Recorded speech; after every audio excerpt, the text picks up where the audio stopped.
Hello YouTube, back for our next phase of renovation in the motorhome. Let's check it out.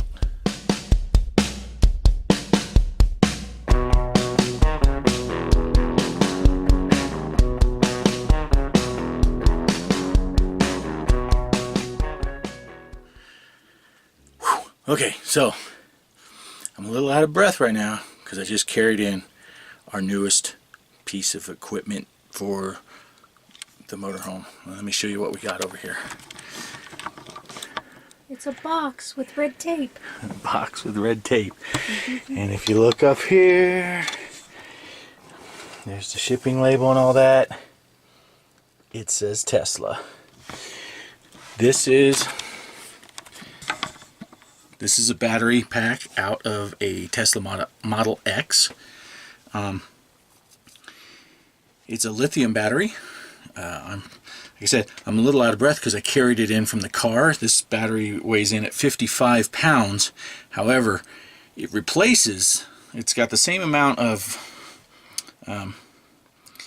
capacity basically as the 8 golf cart batteries that we have in the back battery box, each of which weigh 75 pounds. So 55 pounds or 8 at 75 pounds.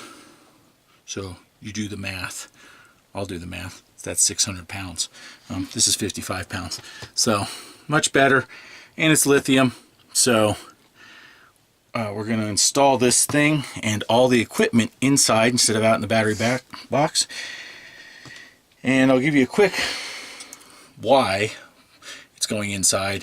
Lithium has a limitation of if it gets below freezing, you can't charge your battery. So it needs to be in a heated area if you're in an area like we are here where the winters are cold. So it kind of needs to be inside, and that's going to be better for us anyway. Everything being inside, we can access it better. We don't have to go outside to turn on and off the inverter, stuff like that. So where are we putting this? We're going to put this under here, under my seat. Partially because all the other electronics are behind here. There's our switch to go, I'll use my foot, there's my switch to go between solar and shore power. So everything will be right in this area. So, whoop, let me show you where we're here. Let me get rid of this real quick. Alright, so now that we can see in here, this box is all the other pieces that I need. This is a thermometer sensor, so I've been putting it in there so I can see what this box has been running. The other night when I woke up, it was 2 degrees outside. Inside the house was around 58 degrees, and inside this box was right around 40 degrees. So even at 2 degrees outside, it held up. Here's the back of that switch for the AC power. So the battery's going to sit in here, and the inverter's going to be in here, and some of this other electronics equipment will be on that back wall.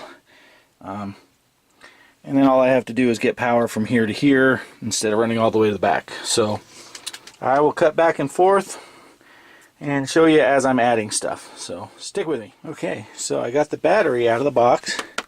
This is the Tesla battery, as you can see here maybe.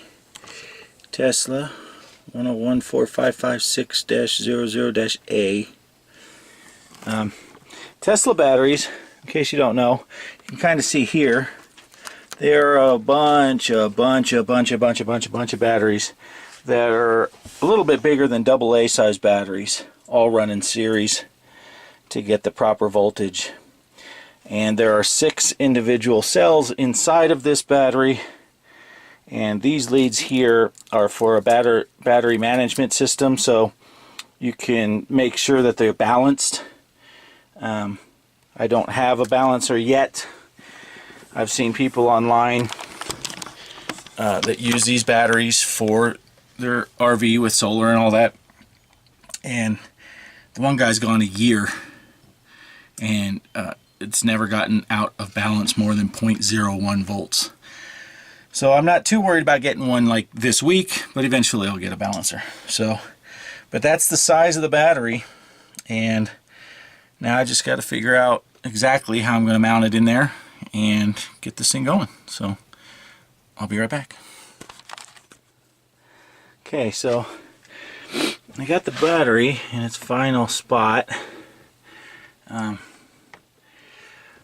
This little bar, it's hard to see on here, I had planned on, because I saw another guy had fired screws through to hold things up, but the one on the bottom has screw holes. This one just has divots.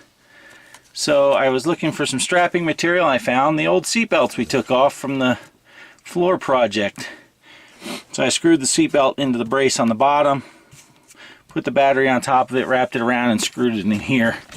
And I could probably tighten it just a hair, but it's not going anywhere. I had pre-marked these. I don't know if you can see that, the little minus. There's a plus down there just so I don't get messed up. I did check the voltage. The voltage is running at about 20.5 on this battery. So it's going to need to be charged before we do anything with it, because these lithium batteries, unlike the batteries, the golf cart batteries, when you got a 24 volt golf cart battery, those run, well, let's see. Let me go show you what we got going on back here right now. So it's going to be dark until I push this button. As you can see, it is in float right now, and it's got 28.6 volts going into that battery. You run 28 volts into a lithium battery, you're going to catch it on fire. So, geez, I got to balance this camera because it's wanting to tip on me. I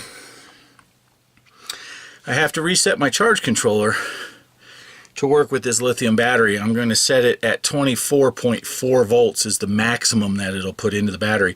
And when it gets to float like it is now, it'll be at 24.3. The other consideration with a lithium battery, and I'm hoping we're not going to run into too much trouble, is the low end of your inverter. Lithium batteries, golf cart batteries, regular, whether it's sealed or whatever, but if it's a lead acid battery, dead is going to be somewhere around 23 volts. These go down to like 19 volts before they hit dead.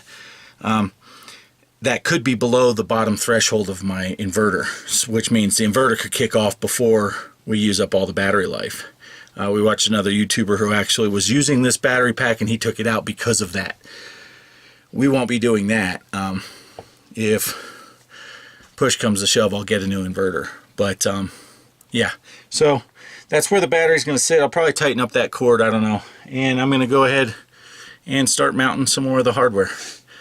The very last thing that I'm going to do will be the inverter and then the charge controller, because if the project ends up taking too long and I can't finish it today, obviously we need to have the batteries that are existing working.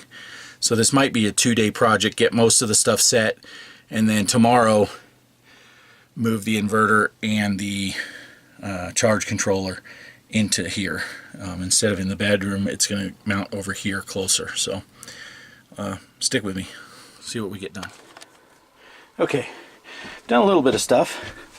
I got the BP200 mounted, and I have a fuse there. It's a 300 amp fuse, because the inverter is a 3000 watt inverter, so I did math. All I have left to do, and I got it, this is the positive lead on the battery, and that'll go to there. And I have a amp meter that will go over that to measure the amps coming in and out of the battery. It has an extension cord.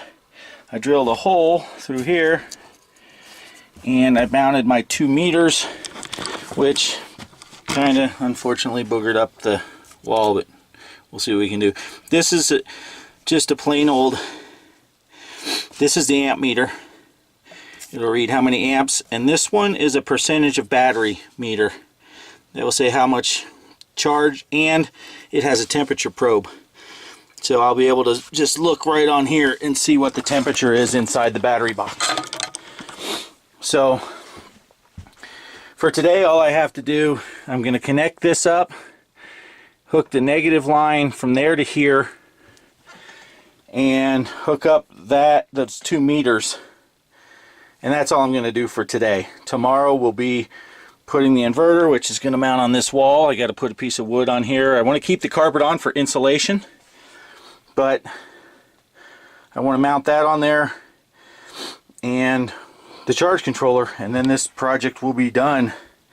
So, oh, I cut a notch in here too, so the wires coming from the charge controller can get in this battery box. So I'll be back in a second to finish up this video. Alright, so I got this hooked in. This is the ground wire going to the battery protect. I have the cutoff pulled, so it's actually dead right now, but I did pre-program it based on the charts. So at 19 volts it will cut power off. If the battery gets to 19 volts, it will cut off all power to everything, so it doesn't hurt the battery.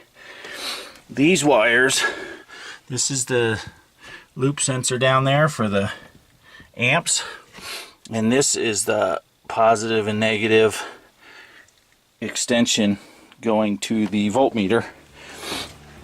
As you can see, right now we got 0 amps, which is good. It's reading 0 amps. It says the battery's at 100%, which I gotta set that. I don't know if this thing will even read it. It says at 100%. I'll have to set that later. When it's fully charged, you have to set it, and it's saying 16 Celsius.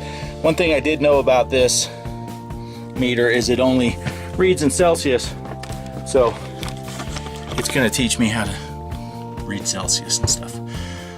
I know 0 is freezing, so as long as it's above that, we're okay. Yeah, so that's going to do it for this video. It's 4:30 right now, but the battery's hooked in. All I need to do is hook the negative and positive leads to the inverter, and then plug the inverter into the system, and of course the charge controller. So almost all of the wiring inside this box is done, so we'll finish the rest tomorrow, and I'm going to end this video right here. So the next video will show you the system. I'll hook up the battery and all that stuff, and we'll get the solar working. So don't forget to subscribe, watch these other videos, and we'll catch you on the next one. See you later.